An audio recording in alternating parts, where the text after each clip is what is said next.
আসসালামু আলাইকুম। আজ আমাদের বড় হাঁসগুলোর জন্য কিছুটা প্রোটিনযুক্ত খাবার তৈরি করব। এই খাবারটা আমরা এর আগে বা পরে কখনো করিনি। বিভিন্ন জায়গায় এই খাবারটা তৈরি করতে দেখেছি কিন্তু আমরা কখনো করিনি। তো আজকে আমরা এই খাবারটা তৈরি করার চেষ্টা করব ইনশাআল্লাহ। এই খাবার তৈরি করতে প্রথমত আমাদের কিছুটা ঘাসের প্রয়োজন হবে। তো যেহেতু আমাদের গরুর জন্য প্রতিদিন এই ঘাস লাগে, তো আজকেও গিয়েছিলাম আমাদের এই জমিতে ঘাস কাটার জন্য। তো এই ঘাসগুলো কাটার সময় একটা মজার ঘটনা হলো, আমি যখন ঘাস কাটতেছিলাম তো আমার একটা ভাতিজা এসে বলল যে চাচা আমিও ঘাসগুলো কাটবো। তো তাকে যখন কাঁচিটা দিলাম তো তার কাঁচি চালানো দেখে আমার হাসতে হাসতে মানে পেট ব্যথা হয়ে গেছে। 1 মিনিট কাঁচি চালানোর পর মাত্র 2টা ঘাস সে কাটতে পেরেছে। তো যাই হোক আমাদের ঘাসগুলো কাটা হয়ে গেছে আলহামদুলিল্লাহ। এখন এই ঘাসগুলো আমরা বাড়ির মধ্যে নিয়ে যাব, এখান থেকে আমাদের কাজ শুরু হবে। এই ঘাসগুলো বাড়িতে আনার পর এখন আমাদের প্রথম কাজটা হচ্ছে এই ঘাসের যে আগালটা রয়েছে, মানে যে আগালের যে নরম অংশটা রয়েছে, এখান থেকে আমাদের কিছুটা ঘাস কেটে নিতে হবে। যদিও বা এই ঘাসগুলো আমরা মেশিন দিয়ে কাটতে পারতাম, কিন্তু মেশিন দিয়ে কাটতে গেলে এই শক্ত অংশ নরম অংশ সবগুলো একসাথে লেগে যাবে। এই কারণে আমরা যে নরম অংশটা রয়েছে এই অংশটা আমরা বটি দিয়ে কেটে নিব। যেহেতু আজকে প্রথম আমরা এই খাবারটা তৈরি করতেছি, এই কারণে সবকিছু আমরা আজকে অল্প অল্প করে নেব। তো আমাদের ঘাস কাটা হয়ে গেছে, এখন এই ঘাসের উপর আমরা কিছুটা ভুট্টার গুঁড়া ছিটিয়ে দিচ্ছি। এই ভুট্টার গুঁড়োটা হাঁসের জন্য বা গরুর জন্য এটা শক্তি উৎপাদন করে। এর পরবর্তীতে আমরা এখানে দিব সোনালী স্টার্টারের যে ফিডটা রয়েছে এই ফিড।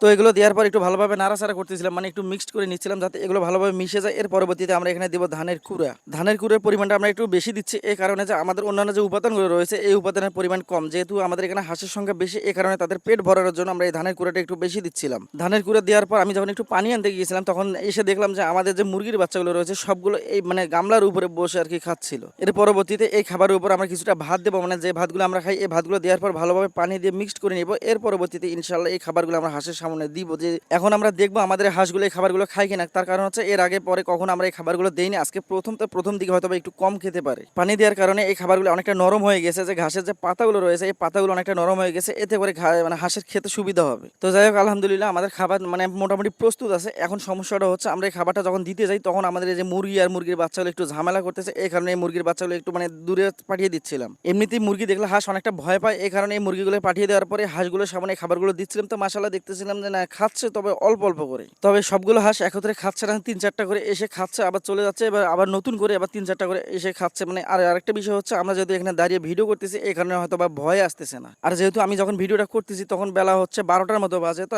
এর আগে সকালে আমরা এই হাঁসগুলোকে খাবার দিয়েছি, হয়তো বা তাদের পেট ভরে ছিল যার কারণে হয়তো বা খাচ্ছে না। তো এর ফাঁকে আরেকটা জিনিস দেখলাম, আমাদের যে হাঁসের বাচ্চাগুলো রয়েছে হাঁসের বাচ্চাগুলো আমরা একেবারে ছেড়ে দিয়েছি। যেহেতু হাঁসের বাচ্চাগুলো এখন বড় হয়ে গেছে, এই বাচ্চাগুলো খুব সুন্দর করে খাচ্ছে। এরা খাওয়ার কারণ আছে, এরা জন্মগতভাবে ফিট খেয়ে বড় হয়েছে, এই কারণে এদের এই অভ্যাসটা আছে। তো যাই হোক আমাদের এই খাবারগুলো আমরা হাঁসের সামনে পরিবেশন করতেছিলাম। আর একটা জিনিস ভাবতেছিলাম যে প্রথম অবস্থায় এই খাবারগুলো হাঁস হয়তো বা সম্পূর্ণ খেতে পারবে না, যেহেতু প্রথম দিকে খাবারে একটা টেস্ট অন্যরকম লাগে। এই ক্ষেত্রে হয়তো বা অল্প কিছু খাবে এবং অল্প কিছু থেকে যাবে। তো পরবর্তীতে আমরা এসে দেখলাম না খাবার অনেকটা খেয়ে ফেলেছে, অল্প কিছু বাকি রয়েছে। তো এটা নিয়ে আমাদের কোনো সমস্যা নেই আলহামদুলিল্লাহ। আমরা যে খাবারটা তৈরি করতে পেরেছি এই খাবারটা একেবারে প্রোটিনযুক্ত। তো আমাদের খাবার তৈরি করার কাজ শেষ হয়ে গেছে। এখন আমাদের যে কাজটা করতে হবে, আমাদের কিছু সুপারি আছে, এই সুপারিগুলো আমরা একটা প্লাস্টিকের ড্রামের মধ্যে রেখেছিলাম, এই সুপারিগুলো আমাদেরকে বিক্রি করতে হবে। আলহামদুলিল্লাহ এবার যেহেতু আমাদের অনেক পরিমাণে সুপারি হয়ে গেছে, কিছু সুপারি আমরা মাটির নিচে মানে পুঁতে রেখেছি, সেটা যেটা আপনাদেরকে দেখিয়েছিলাম। তো আর বাকি যে সুপারিগুলো রয়েছে এই সুপারিগুলো আমরা একটা মানে মাটির হাড়ির মধ্যে রেখেছি এবং একটা প্লাস্টিকের ড্রামের মধ্যে রেখেছিলাম। তো প্লাস্টিকের ড্রামের মধ্যে যে সুপারিগুলো ছিল সেই সুপারিগুলো একেবারে মজে গেছে আর এখান থেকে পানি বেরোচ্ছে। তো চিন্তা করতেছিলাম যে এই সুপারিগুলো আমাদেরকে এখনই বিক্রি করতে হবে, না হলে কিছুদিন পরে সুপারিগুলো নষ্ট হয়ে যেতে পারে।